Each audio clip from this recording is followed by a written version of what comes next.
आजकल इंडिया का average uncle कुछ इस प्रकार दिखाई देता है और इंडिया की एवरेज हाइट चाइना की एवरेज हाइट से भी कम हो चुकी है। इसका सबसे महत्वपूर्ण कारण क्या है? इंडिया की डाइट में प्रोटीन की कमी होना। और फिर तुम सवाल करते हो वाई प्रोटीन इज इम्पोर्टेंट। अरे तुम्हारे आंखों के सामने इस चीज का उत्तर है। अपने आसपास के अंकलों को देखो, बच्चों को देखो, तुम्हें इस चीज का आंसर आराम से मिल जाएगा।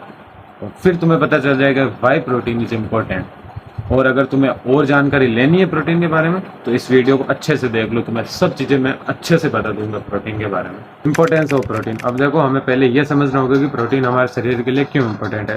प्रोटीन एक माइक्रोन्यूट्रिएंट है जो अमीनो एसिड से मिलकर बनता है। ये अमीनो एसिड्स हमारे शरीर में मसल रिपेयर, एंजाइम प्रोडक्शन और हार्मोन के लिए बहुत ज़्यादा ज़रूरी होते हैं। अगर हमारे शरीर में सही मात्रा में प्रोटीन नहीं होगा तो हमारे शरीर में कुछ ये इफेक्ट होंगे। Muscle loss. अगर हमारे शरीर में प्रोटीन नहीं होगा तो हमारा शरीर मसल को ब्रेक डाउन करके एनर्जी बनाएगा, जिससे हमारे मसल कमज़ोर पड़ेंगे और वीक भी हो जाएंगे। लो इम्यूनिटी। अब देखो, एंटीबॉडीज़ भी प्रोटीन से बनती है। अगर तुम सही मात्रा में प्रोटीन नहीं लोगे तो तुम जल्दी बीमार पड़ जाओगे और छोटे छोटे रोगों से भी तुम अच्छे से तुम्हारी बॉडी नहीं लड़ पाएगी। तीसरा कारण है स्लो रिकवरी। अब देखो, अगर तुम वर्कआउट करते हो तो तुम्हारे मसल फाइबर टीयर होते हैं, उन्हें रिपेयर करने का काम भी प्रोटीन करता है। अगर तुम अच्छे से प्रोटीन नहीं लोगे तो तुम्हारा मसल अच्छे से रिपेयर नहीं हो पाएगा और तुम्हें मसल गेन करने में थोड़ी प्रॉब्लम्स आ सकती है। How much protein do you need. अब देखो, सवाल उठता है कि तुम्हें एक दिन में कितना प्रोटीन लेना चाहिए। अब ये अगर मैं तुम्हें मिनिमम बताऊँ तो तुम्हें अपने बॉडी वेट जितना ग्राम में प्रोटीन तो लेना है एक दिन में।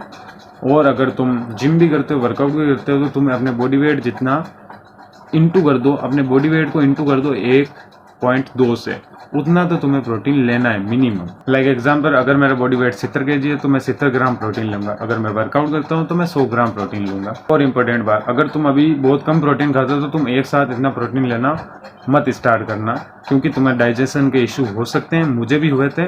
इसलिए तुम धीरे धीरे प्रोटीन को बढ़ाओ। जैसे पहले 20 ग्राम करो, फिर 40 करो, फिर 50 करो, फिर अपने बॉडी वेट जितना करो, फिर अपने चाहो तो बॉडी वेट से डबल भी कर सकते हो, तुम्हारे चॉइस है। Best source of protein. अब आता है सबसे इंपॉर्टेंट सवाल कि प्रोटीन मिलेगा कहाँ से। क्या चिकन और एग सबसे बेस्ट हैं या सोया और दाल भी काम के हैं।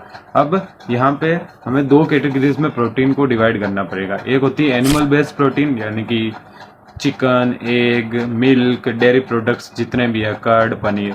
और प्लांट बेस्ड प्रोटीन यानी कि दाल, सोया। अब हमें सिर्फ इतना जानना काफ़ी नहीं है कि प्रोटीन कहाँ से मिलेगा। हमें प्रोटीन की 3 चीज़ों को अच्छे से समझना होगा ताकि हम अच्छा प्रोटीन खा सकें। Biological value.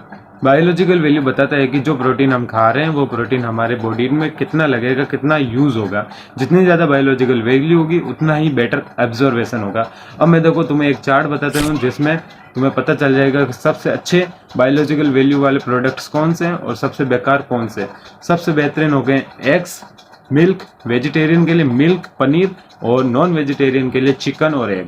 जबकि प्लांट बेस्ड प्रोटीन यानी कि सोयाबीन और दाल में सबसे कम बायोलॉजिकल वैल्यू होती है।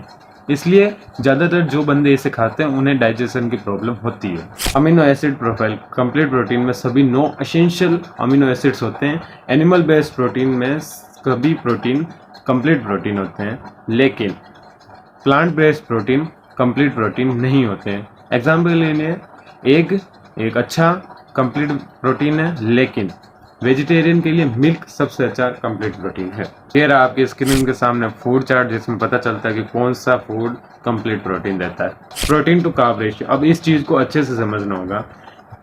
सब प्रोटीन में कार्ब्स भी होते हैं, लेकिन जो अच्छा प्रोटीन सोर्स होता है उसमें प्रोटीन ज़्यादा होता है, कार्ब्स कम होता है। अब आप दाल को एक कंप्लीट प्रोटीन सोर्स या अच्छा प्रोटीन सोर्स नहीं कह सकते, क्योंकि दाल में प्रोटीन कम होता है, कार्ब्स ज़्यादा होते हैं। इसलिए हम इसे कार्ब्स का सोर्स कहेंगे। यहीं अगर हम एग्जांपल लें मिल्क और एग का, तो एग में प्रोटीन बहुत ज़्यादा होता है, कार्ब्स कम होते हैं। यही मिल्क में प्रोटीन ज़्यादा होता है लेकिन कार्ब्स कम होते हैं। तो तुम्हें ये चीज़ समझनी होगी कि जिस चीज़ में प्रोटीन ज़्यादा है उसी को ही हम प्रोटीन का सोर्स कहेंगे। अगर यहाँ पे आपको 2000 कैलोरी में कोई प्रोटीन का टारगेट हिट करना है, मान लो 100 ग्राम प्रोटीन का टारगेट हिट करना है, लेकिन अगर तुम वही टारगेट प्लांट बेस्ड प्रोटीन से करने जाओगे चेज, तो तुमसे नहीं होगा, क्योंकि फिर कैलोरीज बहुत ज़्यादा हो जाएगी। लेकिन अगर तुम वही चीज़ डेयरी प्रोडक्ट्स और एग से कंप्लीट करने की कोशिश करोगे तो वो हो जाएगी, आराम से हो जाएगी। इसलिए मैं कहता हूँ अगर तुम्हें प्रोटीन खाना है तो डेयरी प्रोडक्ट्स खाओ, या एग्स खाओ, या चिकन खाओ, या नॉन वेजिटेरियन जो है वो तो सबसे अच्छा है। प्लांट बेस्ड प्रोटीन, या तुम वीगन मत बनो। तुम्हें वेजिटेरियन रहना अच्छी बात है, लेकिन डेयरी प्रोडक्ट्स खाओ। जो वीगन है वो इस दुनिया का सबसे बड़ा चूतिया हो सकता है, क्योंकि तुम्हें ये चीज़ समझनी होगी। फिर तुम कहोगे कि यार बड़े बड़े सुपरस्टार विराट कोहली भी तो वीगन है, तो उनके पास सोर्स है, उनके पास पूरी डॉक्टर की टीम है, तुम्हारे पास नहीं है। तुम्हें ये चीज़ समझनी होगी, इसलिए वही चीज़ खाओ जो असलियत में तुम्हें अच्छा प्रोटीन देगी। Workout is also important. अब देखो, तो अगर तुम प्रोटीन ले रहे हो लेकिन वर्कआउट नहीं कर रहे हो तो तुम्हारा प्रोटीन वेस्ट हो जाएगा, वो फैट में कन्वर्ट हो जाएगा। इसलिए प्रोटीन भी लो और अच्छे से स्ट्रेंथ ट्रेनिंग भी करो। और अगर मैं स्ट्रेंथ ट्रेनिंग का कह रहा हूँ तो मतलब तुम्हें डंबल उठाने फिर रखने, वो ही स्ट्रेंथ ट्रेनिंग। तुम रनिंग पर चले गए या जॉगिंग चले गए, वो उसका मतलब नहीं है स्ट्रेंथ ट्रेनिंग। मसल तभी बनेंगे जब तुम वेट्स को उठाओगे, रखोगे, या फिर बॉडी वेट के से कोई एक्सरसाइज करोगे।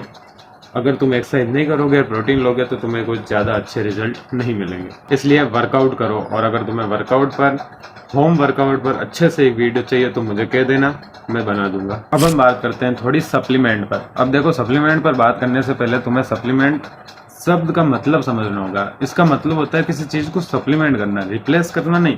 अगर तुम्हारी डाइट से तुम्हारा जो गोल प्रोटीन टारगेट है वो पूरा नहीं हो रहा है, तो फिर तुम वे प्रोटीन का यूज़ कर सकते हो। एक एग्जांपल लेते हैं, मान लो तुम्हें 130 ग्राम प्रोटीन चाहिए दिन का, और तुम्हारा डाइट से 100 ग्राम में प्रोटीन कंप्लीट हो रहा है, फिर तुम 30 ग्राम प्रोटीन वे प्रोटीन से ले सकते हो। और देखो, वे प्रोटीन दूध से एक्सट्रैक्ट होता है और इसकी बायोलॉजिकल वैल्यू 104 है। तो ये सबसे बेस्ट प्रोटीन है, एक बेस्ट सप्लीमेंट है जो तुम ले सकते हो अगर तुम्हारे बजट में है। और अगर नहीं है तो कोई बात नहीं है, तुम डाइट से भी अच्छे से पूरे कर सकते हो। तो यही था आज का वीडियो। आई होप तुम्हें सब चीज़ें समझ आ गई होगी प्रोटीन पर, और तुम ये वीगन वाली हरकतें भी नहीं करोगे। तो मैं तो तुम्हें एक ही बात कहूँगा, अच्छे से प्रोटीन खाओ, अच्छे से डाइट लो, और मुझे ये ज़रूर बताना कमेंट में कि तुम्हें कौन सा प्रोटीन सोर्स सबसे ज़्यादा अच्छा लगता है।